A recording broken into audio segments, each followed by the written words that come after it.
This is Wildcat Country. It's only right. The ball's in his hands. A milestone victory for Arizona. Simon says championship. All the inside scoop on U of A athletics. It's up for the end zone. Arizona has scored the touchdown. Wildcats win. Let's go to work, brother. Welcome to another edition of Wildcat Country, powered by Backcourt Marketing. Eric Cohen and Shane Dale. And Shane, we are very grateful to be joined this week by a longtime, professional in the U of A athletic department, Blair Willis, who knows the athletic department inside and out. We're glad to have him join us to look back on what happened in 2021, look forward to 2022, and of course, make some picks on the New Year's Six bowl games if they happen.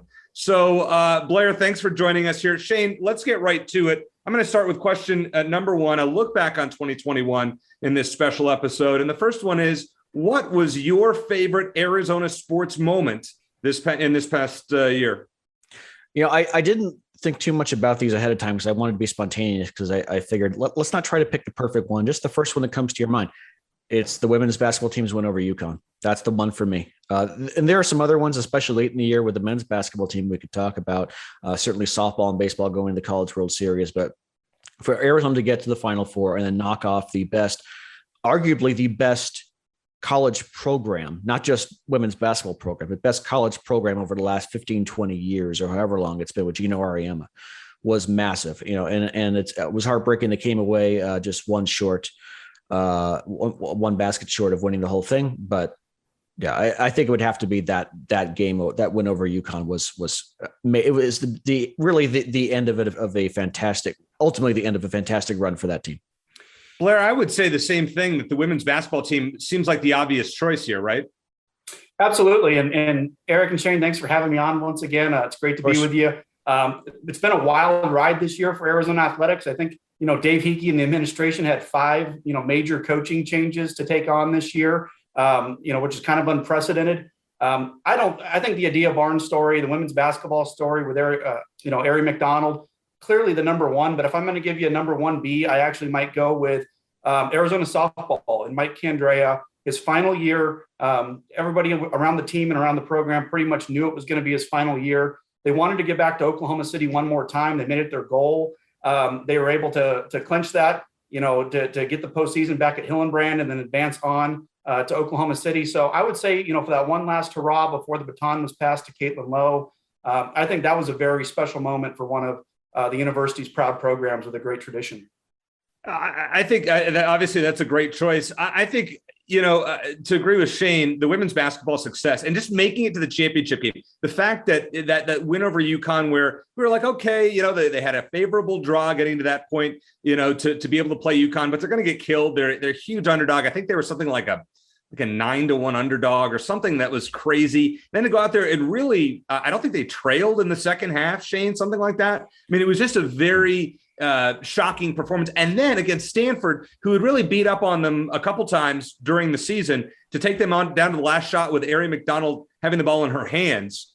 I mean, that to me was my favorite sports moment. Now, Shane, what was your biggest surprise when it comes to Arizona sports outside of women's basketball?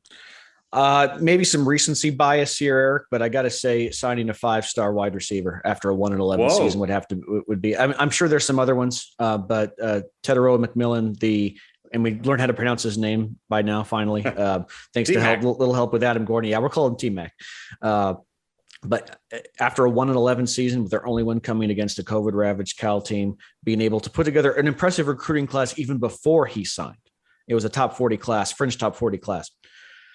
Which would have been their best in years. And I know we still have a ways to go, but still jumping in the top 25 by signing him, a lot of things had to fall in the right place. But, we've had Adam Gordon and our guy Matt Moreno on, and they talked about how, even though when he committed to Oregon, there's still a chance Arizona might get him, and they did. And it was a heck of an effort. I think someone noted that Jed Fish, if there was an award for off-season Coach of the Year in the Pac-12, Jed Fish should be 2 years in a row.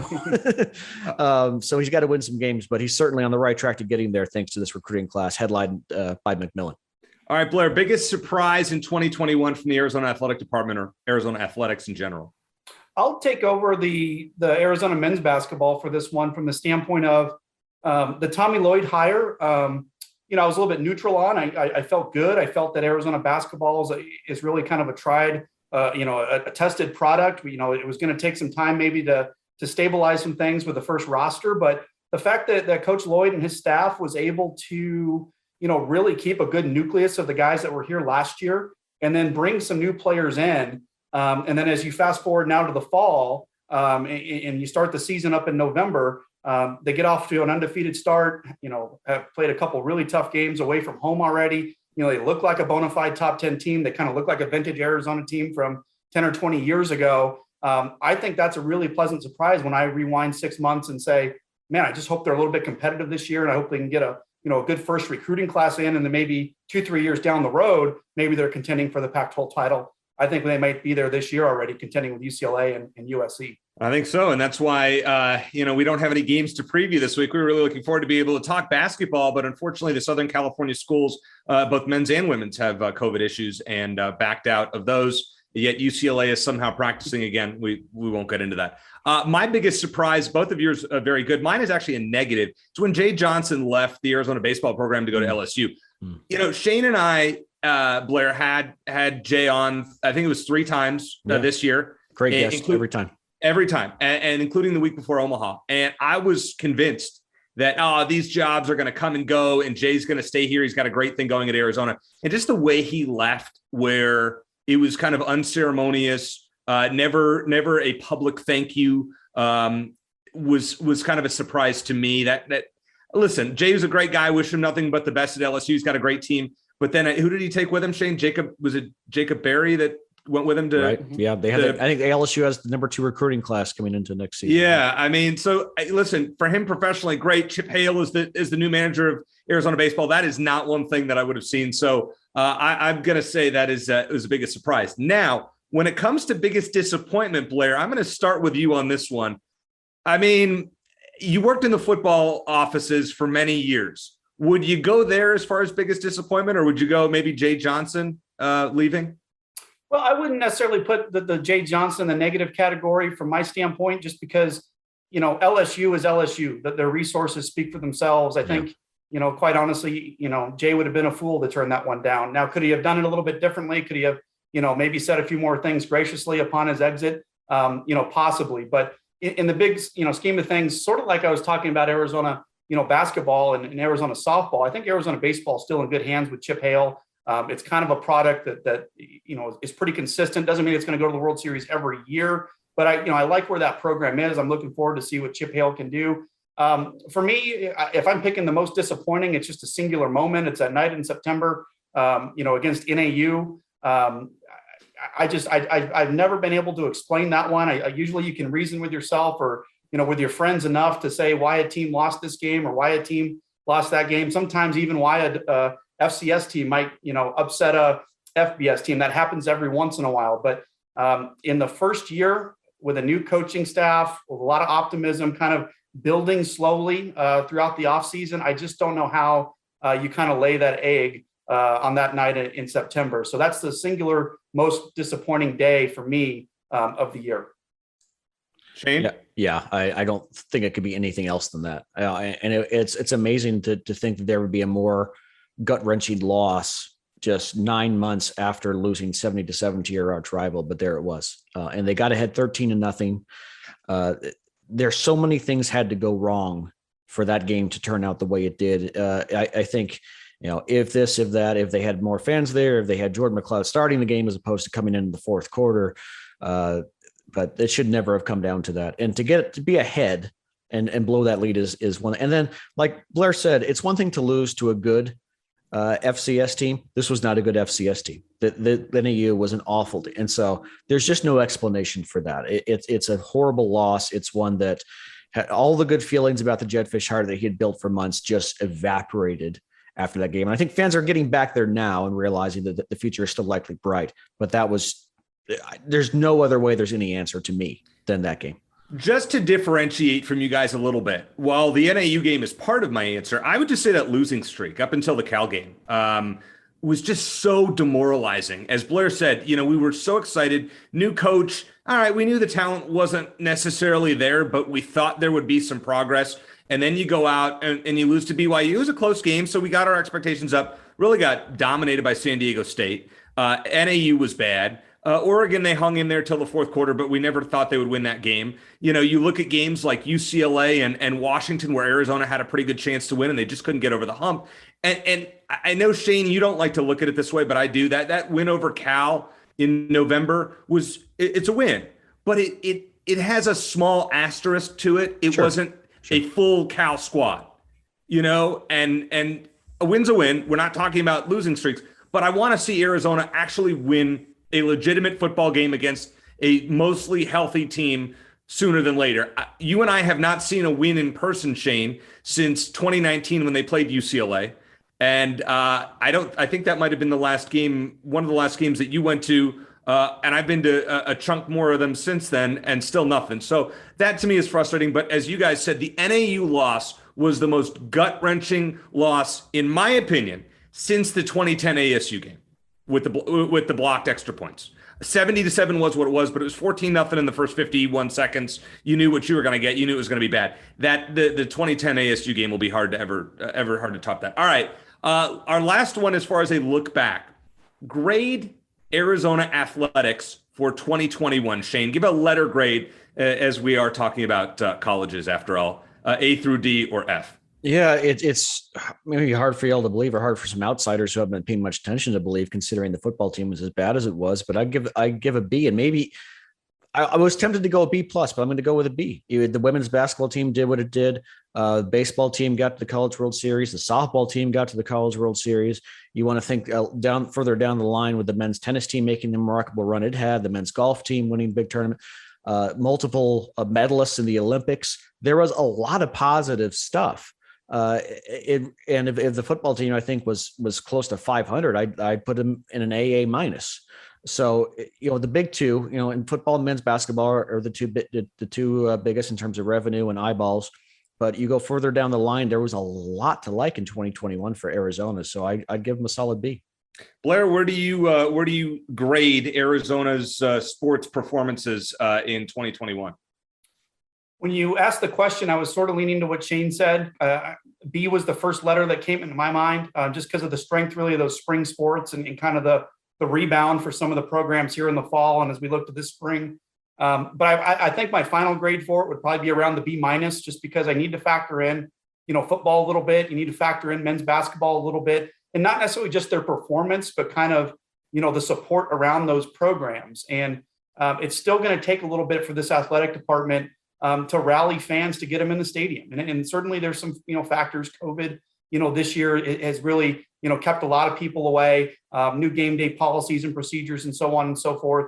But for Arizona athletics to really get closer to that B plus, you know, certainly A minus range, we got to get the support back, got to get people in the stadiums next year, hopefully, you know, safe and healthy, sell more season tickets for football, start to sell out McHale Center again on a regular basis. I think once those inroads start to get met, we can start talking that high B plus, A minus category.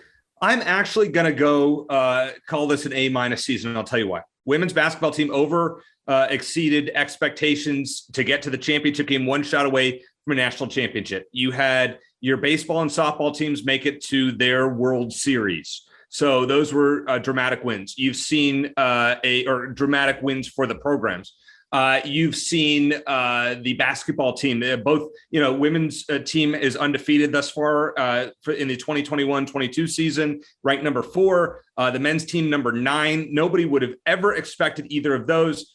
I know football was bad, but when you get a 5-star and it gives you some optimism towards the future, that pushed it over the B plus to A minus range. Maybe I'm being a little optimistic, but I'm going there. And I'm going. Let me just mention this real quick. Okay. So it just came to my mind. Think about how optimistic we are about this football program now compared to exactly a year ago after Jed Fish was hired. I don't know exactly how you thought about it, Blair, but I know Eric and I were not happy with the hire at the time, as most fans were not.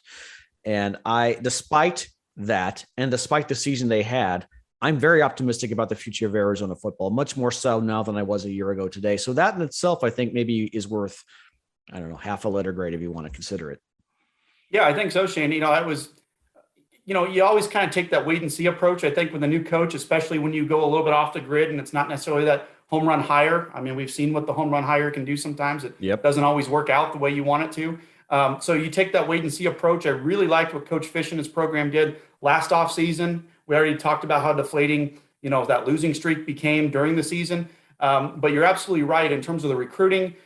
Some of the support that Jed Fish has been able to kind of almost single-handedly go out and get in the development world and with the donors has been encouraging. They just need to continue to build upon that. I was very impressed with signing day. I really thought this team was going to need to win 2 to 3 games. We did get one down the stretch, but I thought it was going to take 2-3 wins in conference probably to secure a recruiting class of this caliber in year one. So yes, future's looking much better, but that schedule to start 2022 is going to be very difficult for the football team as well. But see, I think when you look at 22's football team, obviously you want to win more than one game, but you have to judge it by how, the old adage is lose big, lose small, win big. All right, you lost big. I mean, let's be honest. The last few years you've lost big. Now let's see these close games. Let's see, you put up a fight against Mississippi State. You put up a fight against San Diego State. Maybe you beat North Dakota State, who very well could be the FCS champion in a week and a half. So that's what I want to see. And in the Pac-12, I think anything less than 2 or 3 wins is a disappointment and would probably affect my letter grade for 2022. All right, Blair, we're on to segment number 2. This one is called Buy or Sell. Shane and I like to do this at the beginning of most shows, and it's I'm going to give you a statement, and you tell me if you're going to buy into that statement or if I'm just way off base. All right, so we're going to start with number 1. There's 5 of these today, and I actually don't have a bonus. So sorry, Shane, I'm letting you off the hook for this one. That's fine. Number 1, Arizona's men's basketball will not receive an additional NCAA tournament ban. Do you buy that statement or sell it, Blair? I'm going to buy it with no information or really no insight to anything. I'm just going to buy it based on what's happened with some other programs around the country and the way the NCAA seems to be trending with some of these. It almost looks like they're trying to get their hands off it a little bit, knowing that time has probably been the biggest penalty. And so, it might be interesting to see, a few of the people that are individually named, what might happen to them with show cause or any type of suspension later on. But I don't think Arizona basketball will get another postseason ban. Shane, buy or sell? Arizona will not be banned from the NCAA tournament again. Yeah, I'm going to go more reluctantly on the buy side for this, just specifically because of what Blair mentioned. Some of the results we've seen, Auburn went straight through the NCAA, and they self-imposed a 1-year ban, and that was good enough for them. Then with NC State, and again, it's important to know these are not apples to apples cases, but Sure. you could certainly infer possibly a couple of things. When the IARP came out and said we didn't think it would be fair to issue a postseason ban to players that had nothing to do with what happened, and certainly we're so far away from any players, any of the previous staff involved, that I think the IARP may take a look at that as well, even though they may come down harder on Arizona in other areas, including scholarship reductions. So I don't think they're out of the woods yet. I'll believe it when I see it. It would be kind of a shame if they end up winning a championship and then don't have a chance to defend that championship the following season. But I'm more on the buy side now than I was before. I was probably on the sell side before these last 2 results. Oh, I'm buy on this one. I would be shocked if Arizona got another postseason ban. Compared to what we've seen, as you guys mentioned, from these other schools, it would be an absolute joke. Then again, the NCAA is what it is. So I guess it wouldn't be a shocker, but I would be very surprised. How about I say that? Don't want to jinx anything. Okay, number 2, both basketball teams, men's and women's, will make at least the Sweet 16 in 2022. Shane, do you buy or sell that opinion? I'm leaning to the buy side as well, with the big wild card being coronavirus. And if the NCAA or the respective conferences don't change any of the rules, and I know we don't want to get into the weeds with that, but I'm just saying Omicron's here to stay. And so we don't know who's going to be eligible to play and who's not based on that. But that aside, if they play, that aside, I think both teams are certainly good enough. On the women's team, I'm a little more reluctant, just even though I know they're ranked in the top 5 and they deserve that ranking, because I don't know if they don't have a star on this team. Kate Reese is very good. They have a couple of others, but they're really kind of by committee. And I really think when it comes tournament time, you need someone who's going to be able to take over a game. And I'm not sure Arizona on the women's side has that person. On the men's side, I think they have multiple options there. And I think that they're absolutely Sweet 16. we've gone from maybe they'll get the top 25 at some point this season to absolutely the Sweet 16 is the floor. Is that fair? I don't know, but that's how good they've been in the first couple months of the season. So I will buy it. There's always things that can happen, always crazy upsets. Remember the women's team last season, they almost lost in the second round to BYU to 11 seed. So there's so many landmines you have to dodge, but I'll go ahead and buy it for now. Blair, I think we both have to buy this one as well. You can't pick against our own teams, can we? No, I'm going to buy it just with the caveat, sort of as Shane started to talk about. The Sweet 16, it's tough to get there. It really is. Usually you can kind of get through the first round unscathed if you're a top 10, 20 team, but that second round can be a tough matchup. If you get a team that plays a different style, a couple of your scorers have an off night, maybe you get into foul trouble. So it's an accomplishment just to get to the Sweet 16 for the women. That would be in back-to-back years, obviously. So I'm going to buy it, though. I think both teams are good enough. The men's side, be interested to see how they come back from their first loss. Whenever they get to play again, you're not quite sure how they're going to respond from that disruption. And on the women's side as well, I mean, kind of, their great start has been disrupted as well. So a lot to be seen. For me, it might be a check back in another month to see how these teams are doing as conference play gets started. But, through 2 months of the season, I would go ahead and buy that. Buy. Yeah, I'm going with it. Especially all right, Jim Kramer, you settled down. Yeah, I was trying there. That failed. If you were watching the video here. Listen, the men's team, anything short of an Elite Eight at this point would be a disappointment for us, I think, right? I mean, we don't want to – the way that they started the season, I mean, we don't know what the heck's going to happen with COVID and Pac-12 and everything like that. Assuming things continue as they do, Arizona is one of the best 8 teams in the country, in my opinion. As far as the women's team goes, I think you guys are right. We just don't know. I mean, we didn't get a chance to see Arizona and Texas to see how the Wildcats stacked up against that team. For the most part, it's been a fairly easy schedule minus Louisville, which was a nice win in overtime for the women's squad. But you just don't know. A Sweet 16 for the women seems about right. Be a nice, follow-up to last year's championship game appearance. For the men's team, dream big. We talked about that in the last few weeks. Why not? And I'm sorry, but that Tennessee game just does nothing to change my mind. Nope. Number 3, and we're going to talk about my favorite Arizona sport here. Arizona football will not finish last in the Pac-12 South. Blair, are you buying that notion? It's hard for me to buy it yet if I don't know exactly how this roster will look even going into the spring. I think they still need another body at quarterback, personally. There's just a couple of the guys coming back from this past season being banged up. The true freshman that just signed, Fafita, you just can't put that on a true freshman at this stage of the program. So I would like to see one more body in that quarterback room, just to see how, see what that talent is, see what that competition would look like in the spring.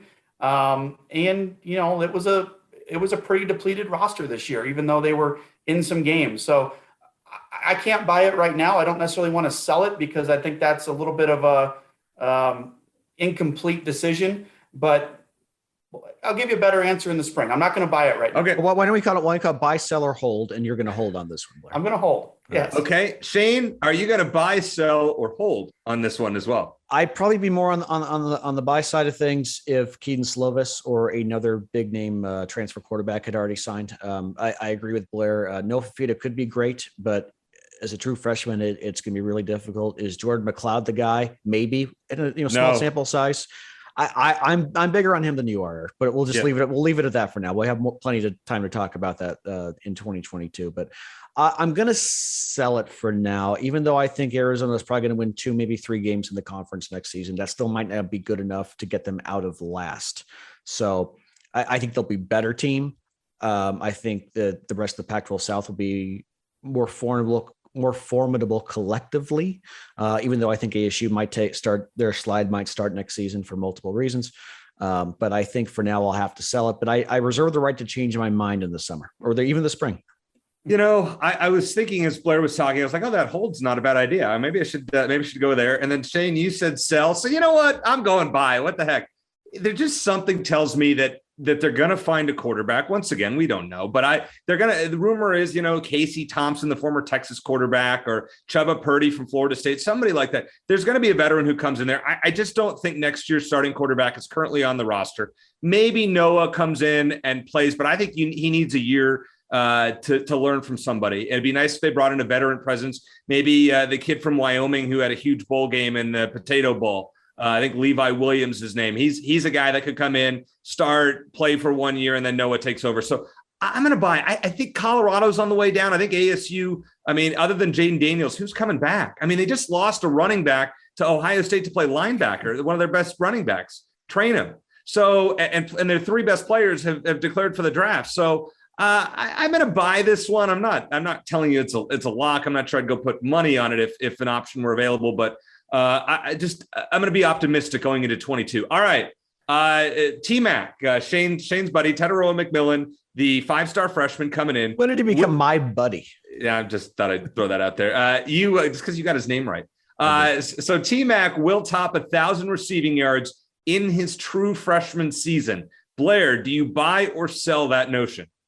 I'll sell that notion just because 1,000-yard season is pretty special for any player.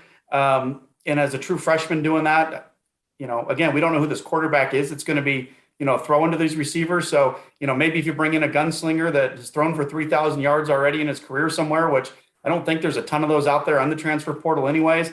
I just think it would be hard to pick any one receiver to pick up 1,000 yards, but I do like T-Mac's size that he's going to bring. You got Dorian Singer, who came on late in the year this year, a little bit more size. If Majon Wright stays in the program and is back and eligible to play this year, He brings in more size. So as you kind of look at those options in the passing game, especially kind of, in that red zone area and plus territory where those big bodies really come into play, they might have to spread the wealth a little bit there if they have somebody that can throw the ball and make the right decision. So one player, a true freshman getting 1,000 yards, I'm gonna sell that one. Yeah, I am too, Shane. I think I'm selling T-Mac getting 1,000. Are you going 3 for 3 here? Yeah, Blair's not allowed to talk before me anymore because he stole everything I was going to say, but I think he's absolutely right. I think he's going to get to 1,000 at some point, but probably not in his true freshman season. So I think that with all the guys that they have coming, they have at wide receiver already. And then, mentioned Keon Burnett as well. I think all those guys, plus, you never know with injuries. So I think that he's going to get to 1,000 at some point, but I think he's probably a year away. All right, we're going to make this one quick. Buy or sell. Arizona Athletics will win its 20th national championship in 2022. Shane, I'll let you go first. Sell, just because it's so tough to do. There are several teams that have maybe a chance to do it, but there's a reason why they only have 19 at this point. They're so rare. I think if Jay Johnson had come back, maybe the baseball team would be in good position. Obviously, you have both the basketball teams, but like Blair said, it's so difficult to win even 2 games in a row at that tournament, let alone 6. So I'm going to sell, even though it's not out of the realm of possibility. I would agree with everything you just said. Blair? Yeah, I'll have to sell it just based on, the percentages and the probability. And also, too, I might have gone ahead and bought it, but the women's golf program just lost, 2 of its star players that qualified for the LPGA. Laura Ionello was going to really have a stacked roster this spring. She's still going to have a very talented roster, one that could make a run again in the tournament as they have each of the last few years. But losing 2 bona fide, lineup players that have postseason experience probably takes away national title contending ability for that team. So for the Arizona Athletic Department in general, I'm going to go ahead and sell it just because it's hard to get one. Well, it has been an exciting Arizona athletics year. We've had a lot to talk about, a lot of coaching changes and unexpected runs that we certainly didn't expect. And then obviously a football season, which was like a roller coaster, a lot of downs, then some ups, then some downs, and then some ups again. So 2022 will be very, very exciting. And our last segment, obviously, today will be picks, as Shane and I have done the entire year. We've made our football picks. Blair, you've partaken in that. But before we get there, I want to thank one last time our sponsor, Backcourt Marketing, for just being a part of Wildcat Country. We appreciate, of course, all of you who are listening or watching this podcast, but want to thank Backcourt Marketing for their support. And we look forward to a very exciting 2022 with them. Once again, if you know somebody that needs some social media help or a small business that does, they'll reward you too. Check them out, backcourtmarketing.com, or check them out on Twitter at backcourtmktg. All right, now it is time for the New Year's Six Bowl picks. I think I already lost to Shane. I'm already conceding. We're going to make these quick, guys, at least for the first 4 games. We'll go quickly with this, then you can elaborate more for the final 2. Blair, I'm going to start with you. Peach Bowl, Michigan State, Pitt. Who you got? I'm going to go Michigan State. Simple as that. Shane, who you got? I'm going to go Pitt because I think they're happier to be there than Michigan State is. I'm going with Blair and Michigan State. Michigan State's without their running back, Kenneth Walker. Pitt's without their quarterback, Kenny Pickett. You can always replace running backs. You can't always replace a quarterback. Give me Michigan State in that one. Fiesta Bowl up here in Glendale. Notre Dame and Oklahoma State. Shane, where are you going? I'm going to go with the Cowboys. They came literally just a yard away possibly from being in the college football playoff. I think that Notre Dame hasn't been tested that much this year, and the one test they had against Cincinnati, they failed. So I'm going to go with the Cowboys. Blair. Yeah, I like that. I like the Cowboys as well. I thought they had a really good defense this year, and these bowl games are hard to predict with a month off and coaching changes and personnel changes, but I think they're probably a hungry program that wants to take that next step, and this could propel them in that direction for next year. Double not so fast. Give me Notre Dame, and I love this pick. I think Notre Dame with a new coach, guys. New coach. He has to prove something. Remember, his first game next year is against Ohio State. He doesn't want to lose 2 in a row. Plus, he's a Buckeye alum. Marcus Freeman gets his first win in the Fiesta Bowl. I love that I differ with Shane on these two. Maybe I'll count these after all. Sugar Bowl, Baylor and Ole Miss. Blair, start with you. Interesting matchup. I think just the two styles these programs play with. I think I'll just lean on, I don't know who I want to pick. I think I'll go Ole Miss. I don't know why. I'm just going to take Ole Miss. Okay, I'll take it. Shane, how about you? I'm going to continue to root against the SEC, which I still, they haven't done too well in bowl season so far. I know it's early and they got some more games coming up, but I'm going to go with Baylor. I think they're a slightly better team. Boy, Shane, this is great. We are including these as picks now. I love Ole Miss here. I think Ole Miss only a 1.5 favorite. I think they come out. It's essentially, this is kind of a game that's in between both schools, Mississippi and Texas. But I think Baylor was just in the Sugar Bowl, I believe, the other year. Ole Miss hasn't been in a long time. I think this is Lane Kiffin knows how to get his guys up. Matt Corral is the key to this one. I like Ole Miss. A Rose Bowl, Utah. This is its Super Bowl. It's probably the biggest game in school history, even though they beat Alabama in the Sugar Bowl many years ago, taking on Ohio State, who just had 4 defections yesterday. So, Blair, I'll start with you. Utah, Ohio State, what do you think? Well, if this was about 6 weeks ago, I don't think I would have made this pick. But in this game, given the circumstances, I'm going to take Utah in the Rose Bowl. Wow. Shane? I'm going to go with the Buckeyes. I think even with all the issues that they have, I still think they're marginally better, or more than marginally better than Utah. Utah has all the momentum. They want to be there. Ohio State is much more talented. Buckeyes win. Close, but Buckeyes win. All right, we're on to the 2 semifinal games. This is where it really matters, and I'm sure we're going to disagree, but not on this game. Cotton Bowl, Alabama, Cincinnati. Shane, I think we all agree Crimson Tide, big, right? Well, as much as I didn't want to see Alabama in another college football playoff, I love the matchup because us fans have been wondering for a long time how a group of 5 team would do against the top team. And then they're going up against the college football program to beat over the last 10, 15 years. I think the Bearcats are going to prove themselves worthy. I think they'll keep it close, probably low scoring for a half, maybe 3 quarters before reality sets in. I think Bama pulls away in the second half and wins by 14 to 17 points. Okay. Blair, do you agree with Shane on that one? I agree in the fact that I'm going to take Alabama. I like the matchup. I'm really interested to see what Cincinnati can do in this one. I really think Georgia might have been the better matchup if they could have kind of picked their SEC team for the playoff, just because Georgia's probably not as prolific offensively, maybe a field position, kind of physical line of scrimmage game. I think Alabama has too many athletes on the outside, maybe even in special teams for Cincinnati to hang with them. I hope it's close for 2 to 3 quarters, but I'm going to pick Alabama. History says it will not be that close. We saw what happened to Notre Dame, who when they tried to take on Alabama, that it never has gone well, and it's not going to go well for Cincinnati. Bama big, 3 touchdowns at least. Sorry, Cincinnati, at least you got there. But this will be the last of the what do they call them, the group of 5? At least this will be the end of that notion until we have an expanded playoff. And then the Orange Bowl, which I think is a fascinating game, Michigan and Georgia. Shane, I'll start with you on this one. Are you going with the Wolverines, even though they're the higher seed, but it would be an upset? Yeah, I love the matchup too. And despite what happened in the SEC championship game, I still think Georgia is the best all-around team in the country this year. And they've had a month to think about that loss to Bama. As much as I still like Jim Harbaugh, I can't help but think he's going to make some coaching decision that contributes to Michigan's loss. So I think it's going to be a great game. I think it's going to be a close game. I think the Bulldogs are just a better team, especially on the defensive side of the ball. So I'm going to go with Georgia. Blair, how about you? I'm going to pick Georgia. I completely agree with Shane. I thought Georgia was the best team all year. Just kind of familiar foes there in that SEC title game kind of Alabama got the best of them, but I really think that Georgia's head and shoulders better than pretty much any other team in the country besides Alabama. I will put one caveat, though. If Michigan can come out with the edge that they had, in that Ohio State game, they didn't just show up to try to play with Ohio State and maybe eke out a win. They really came there to beat Ohio State. If they can kind of come in with that ruthless mentality, not just to keep it close, not just to play conservative, but really play aggressive, if they could get a 2 or 3 possession lead early in that game, they might be able to catch Georgia by surprise. But I don't think so. I think Georgia's too tough along the lines, and I think they'll win that one pretty easily.